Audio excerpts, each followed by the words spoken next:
अस्सलामुअलैकुम। क्या हाल है आप सबके? उम्मीद है सब खैर खैरियत से होंगे। अल्लाह ताला हमेशा हम सबको अपने हिफ्ज़ व अमान में रखें, आमीन सुमा आमीन। अब जनाब ये कल का व्लॉग है और टिशू जो था वो ख़त्म था हस्बैंड साहब की टेबल पे, और ये होना बहुत ज़रूरी था क्योंकि हम सब उसी से ही मुस्तफ़ीद होते हैं। यहाँ से मैंने आज अपने व्लॉग का आगाज़ किया है कि मैं कितनी अच्छी तरह जनाब घर को मैनेज रखती हूँ। जो चीज़ जहाँ ख़त्म होती है फ़ौरन वहाँ पहुँचा देती हूँ। और जनाब किचन की सफाई हो चुकी है, पूरा घर साफ़ हो चुका है। अब इसकी लाइट ऑफ़ करते हैं स्टोर की। और बेडरूम है, हमने इसको स्टोर बनाया हुआ है, और स्टोर तो यहाँ होता नहीं जो घर घर हमने लिए हुए हैं। और कपड़े धुल के आ चुके हैं। ये मैंने अब बेटी की ड्यूटी लगाई है कि कपड़े जो है वो उतार के रखा करे, अलहदा किया करे। और इस्त्री करने वाले 2 सूट हैं, अल्हम्दुलिल्लाह अल्हम्दुलिल्लाह। पिछली दफ़ा 3 थे और अच्छा खासा एक सूट ही ज़्यादा था। टाइम भी ज़ाहिर है 5-7 मिनट लगे होंगे, लेकिन एक आदत बड़ी होती है 2 सूट्स की।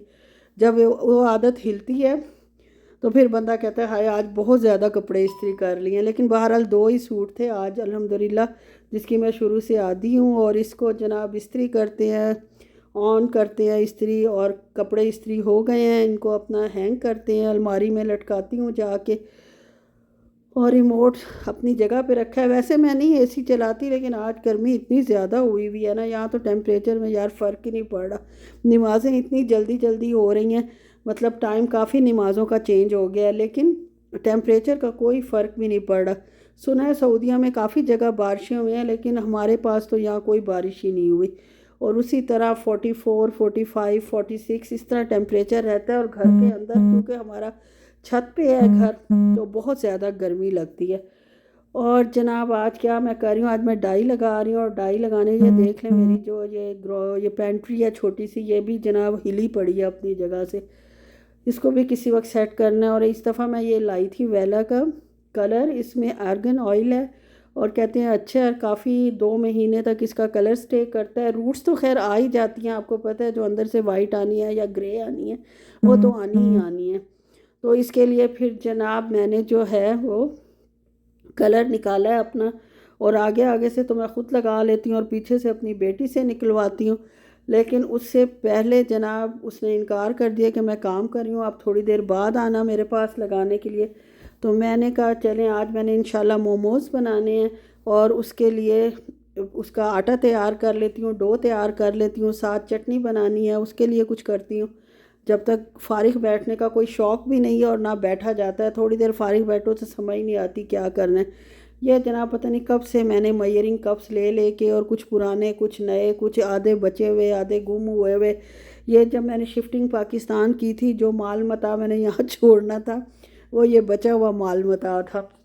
यानी कुछ सही था कुछ गलत था। एक मैंने शायद और 5 रियाल वाली शॉप से ख़रीदे थे जो अभी पैक हैं, उनको मैंने खोला नहीं। ये छोटे मोटों से ही गुजारा हो जाता है, कोई कहाँ का है कोई कहाँ का है। और जनाब मैंने इसके लिए मोमोज़ की डो बनाने के लिए 1 कप लिया है जनाब मैदा। थोड़े से ही बनाऊँगी, ज़्यादा तो अपने लिए शौक़ से बना रही हूँ। बेटी खाएगी नहीं और हस्बैंड साहब इंशाल्लाह उम्मीद है खा लेंगे। तो 1 कप बस मैंने लिया, इसमें 2-3 टीस्पून मैंने ऑयल डाला है और थोड़ा सा बिल्कुल नमक डाला है, 2 चुटकी के करीब। और अब इसको मैं अच्छे से आम पानी से गूंद लूँगी। और इसकी डो ना ज़्यादा सख्त होगी और ना ज़्यादा नरम होगी, मतलब इतनी हो कि बहुत बारीक बेली भी जाए और चिपके भी ना। इसको इतने आटे को मैंने अच्छी तरह गूंदा है कि इसमें लचक पैदा हो जाए और हाथों को भी ना चिपके और कहीं भी ना चिपके, मतलब बाउल में भी ना चिपके और कहाँ चिपकना, और जनाब काउंटर पे भी ना चिपके। इसके बाद जनाब मैंने पेड़ा बना के रख दिया, इसके ऊपर ऑयल लगाया और गीला कपड़ा भिगो के इसके ऊपर रख दिया, ताकि जो है ये इसको रेस्ट दे दूँ। अच्छा खासा रेस्ट दूँगी, शाम को मैंने बनाने हैं लेकिन तैयारी पहले करके रख ली है।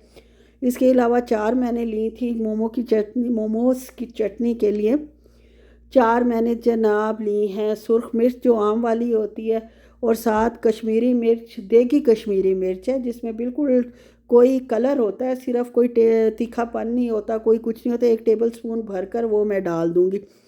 वैसे तो साबुत कश्मीरी मिर्च डालें तो बेहतर है, लेकिन वो क्योंकि थी नहीं तो ये तो थी ना, जो है उससे क्यों ना फ़ायदा उठाया जाए, कोई काम रुकना नहीं चाहिए, ठीक है ना। और इसके बाद जनाब इसमें 1 कप बॉइल्ड वाटर डाला है फ़ौरन केटल से बॉयल करके, और इसको भी भिगो के आधे 1 घंटे के लिए छोड़ दूँगी। और छोड़ने के बाद मैं जनाब इसकी फ़िलिंग निकाल रही हूँ। फ़िलिंग कौन सी है? जो मैंने रोल्स बनाए थे उसकी फ़िलिंग को मैंने कितने सलीके से सजा के फ्रीज़र में रखा था, लेकिन जगह कम होने के बायस वो मुड़ गया थैला और माशाल्लाह ये हाल हुआ जो आप देख रहे हैं। थोड़ी सी फ़िलिंग निकाल के उसको डीफ्रॉस्ट होने के लिए रखा है, जो उसके अंदर फिल करूँगी। वेजिटेबल ही रह गई हैं, चिकन तो मैंने था नहीं। और ये मुझे कॉम्ब चाहिए, बेटी से बोरो की है। बोरो क्या किया, उठा के ले आई हूँ। और इससे जनाब मैं कलर को, आज मैंने कलर बहुत अरसे बाद लगा रही हूँ, तो इसलिए तकरीबन 2 माह बाद लगा रही हूँ, इसलिए बड़े शौक़ से लगा रही हूँ। इसके अंदर से क्या निकला है ये देखें जनाब, ये कंडीशनर है, आर्गन ऑयल के साथ है। और साथ जनाब ये हमारे पास है ट्यूब है जिसके अंदर कलर है और एक्सीलरेटर है और साथ ग्लव्स हैं। और ये मैंने ग्लव्स पहनने की कोशिश की है ताकि मेरे हाथ गंदे ना हों। और जनाब आपको वीडियो में ये ना हो कि जनाब ये तो माशाल्लाह बड़ी सलीकामंद खातून है कि काले हाथों के साथ इनको ये भी नहीं पता कि जनाब कलर लगाते हुए ग्लव्स पहनते हैं। खैर जनाब मैंने पहनने की कोशिश की, लेकिन ये जर्मनी का कलर था तो उन्होंने जर्मनी वाली औरतों के लिए या लड़कियों के लिए नाजुक से ग्लव्स बनाए हुए थे, जो मेरे तो फंस ही नहीं रहे थे बल्कि फट गया था साइड से। मैंने फ़ौरन उतारा, मैंने कहा ये नंबर बनाती हूँ बेटी के आगे कि मैं उसके लिए ले आई हूँ। वो असल वजह यही है कि ये तो मुझे फ़िट ही नहीं आ रहे थे। खैर मैंने उतार दिया, और मेरे पास जो ख़ुद मैंने लिए हैं वो भी यार मीडियम साइज़ के निकले हैं, वो भी बहुत टाइट टाइट हैं, तो वो भी मुझे नहीं आते। खैर फिर वही आपकी सलीकामंद बहन ने, फ्रेंड ने बग़ैर ग्लव्स पहने ही डाई घोलने का फ़ैसला कर लिया, क्योंकि टाइम बहुत हो चुका था, 1:30 बज चुका था सुबह का। और अभी मैंने वीडियो को भी सारा फाइनल करना था और सब कुछ करना था, और इसके लिए ये बहुत ज़रूरी था कि मैं जनाब अब इसको और लेट ना करूं। इसको मिक्स करके लगा लिया, कलर लगवा भी आई हूँ, जो उससे लगवाना था काम छुड़वा के उसका। और उसने बहरहाल जिस तरह लगाया बड़ी खुशी से लगाया, कहने में क्या हर्ज है। और इसके बाद जनाब मैंने इसको ब्लेंड करना था चटनी बनाने के लिए, और जब तक मेरा कलर खुश्क होता है उस टाइम को भी ज़ाहिर है मैं वेस्ट नहीं करूँगी। उसमें मैंने वही जो भीगी हुई मिर्चें थी पानी समेत वो इसके अंदर डाली हैं, 2 टमाटर काट के डाल दूँगी, और इसमें सिरका 2 टेबल स्पून डालूँगी। इसके अलावा नमक जाएगा इसके अंदर 1 टीस्पून मैंने डाला है, 1 टीस्पून शुगर डाली है, और जनाब क्लव्स डाले हैं गार्लिक के, 5 क्लव्स गार्लिक के डाले हैं। और इन सब को मैं जनाब अच्छे से ब्लेंड कर लूँगी, और शानदार और इतनी टेस्टी मोमोज़ की चटनी जनाब तैयार हुई है। आप अगर मोमोज़ पसंद करते हैं तो इस रेसिपी से चटनी बना के ज़रूर देखें, आपको बहुत मज़े की लगेगी और बहुत टेस्टी बनेगी। शुगर इसमें ज़रूर ऐड करें, शुगर ऐड करने से ये होता है कि वो टेस्ट बैलेंस कर देता है। मिठास बिल्कुल नहीं आती, लेकिन खटास बैलेंस हो जाती है। और ये जना फटाफट जवे छील के मैंने डाले हैं अंदर, क्योंकि मेरा फिर आधा घंटा डाई को लगाना था, सोक करना था बालों को, वो भी होने वाला था। और ये चटनी देखें मैंने किसने मज़े से चखी है, एक दफ़ा और ब्लेंड कर लिया और फिर दोबारा चखी। चख चख के इस चटनी को मैंने ख़त्म कर देना, लेकिन ठीक ठाक बनी थी ये देखें। और कलर इसका देख रहे हैं, देगी लाल मिर्च की वजह से किस कदर खूबसूरत कलर इसका आया है। और ये मज़ेदार सी मोमोज़ की चटनी जो है तैयार हो गई है। और मैंने जनाब ये अब मैं क्या कर रही हूँ, अब ये शाम को आपसे मिल रही हूँ, सारा दिन गुजार के, यार सारा दिन क्या था 3-4 घंटे ही थे। और अब जनाब शाम की चाय पीने के बाद विद बिस्किट्स, ज़ीरा बिस्किट्स, और जनाब उसके बाद मुझे भूख लग गई है 8 साढ़े 8 बजे, तो मैंने कहा ये मोमोज़ बना लेते हैं। ये मेरी जो स्टीमर जो मैं तैयार कर रही हूँ ये भी यार अजीब सा ही है, ये बेकार है। अब मैं जाऊँगी इंशाल्लाह तो नया कोई ये सुराखों वाली कोई चीज़ लेके आती हूँ। इसमें ना थोड़ा जंग भी लगा हुआ है, और दूसरा ये है कि जंग उतारा भी है मैंने, ब्राउन किया है।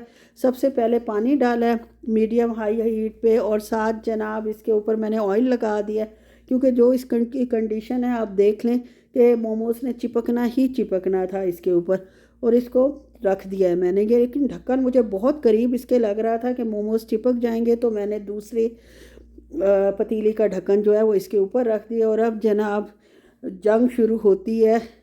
अच्छा खासा बनते तो बहुत टेस्टी हैं और मज़े के बनते हैं, लेकिन मेहनत बेलने में काफ़ी ज़्यादा लगती है। जिनको शौक़ हो वो तो यार मशीन भी लेके रख सकते हैं, जिससे पतला होता है और आराम से बंदा मोमोज़ की कटिंग कर लेता है। पहले मैंने यही सोचा कि ये आसान होगा कि एक बड़ी रोटी को बेल लूँ बहुत बारीक करके, जितना बारीक हो सकता है। मैदे का ये भी मसला है कि जनाब ये वापस थोड़ा थोड़ा अपनी जगह पे भी आ जाता है, हालांकि मैंने बहुत बहुत मेहनत से गूंदा था इसको और रेस्ट भी काफ़ी देर दिया है, फ्रिज में भी रखा है। मतलब ज़ाहिर है सुबह सारा काम कर लिया था 1 डेढ़ बजे। तो ये जनाब मुख्तलिफ़ चीज़ों से मैं कोशिश कर रही हूँ कि इसको गोल गोल एक जैसे बना लूँ।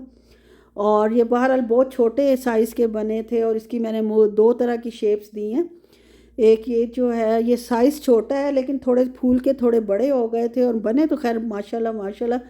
जब बंदा सारा दिन ये कहता है मैंने ये किया वो किया और आखिर में जब रिज़ल्ट अच्छा आता है तो अपनी हर चीज़ भूल जाता है कि कितनी मेहनत हुई है, कितने बर्तन भरे हैं, कितना सब कुछ हुआ है। बस अभी शुक्र है स्टफ़िंग तैयार थी।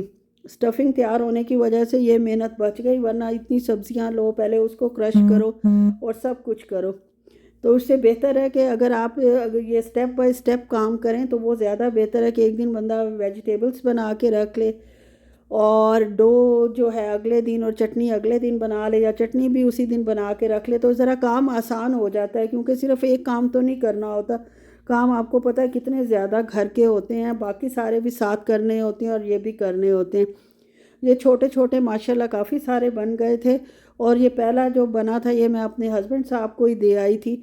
अच्छी तरह ये मैं दिखा आपको नहीं सकी, वजह ये हुई कि मेरी बहन का काफ़ी अरसे बाद फ़ोन आया था पाकिस्तान से, उससे मैं बात कर रही थी, आधी तवज्जो मेरी उधर थी आधी इधर थी। जितना शूट हुआ है मैंने किया और दूसरे जो थे वो फिर मैंने गोल गोल पेड़े बना लिए जो बचा था और उसको बहुत बारीक बेल लिया और इसकी शेप भी मैंने डिफरेंट बनाई है और इसके अंदर भी स्टफिंग भर के ये देखें अभी नहीं बने थे, मैंने चेक किए हैं, थोड़ी से 2-4 मिनट और रखूँगी। तकरीबन 12 से 15 मिनट लग गए थे और फिर जनाब मेरे छोटे वाले तैयार हो गए थे, वो मैं दे आई हूँ। ये बड़े वाले हैं ये भी तैयार हो गए हैं। ओके जी, अल्लाह हाफिज़।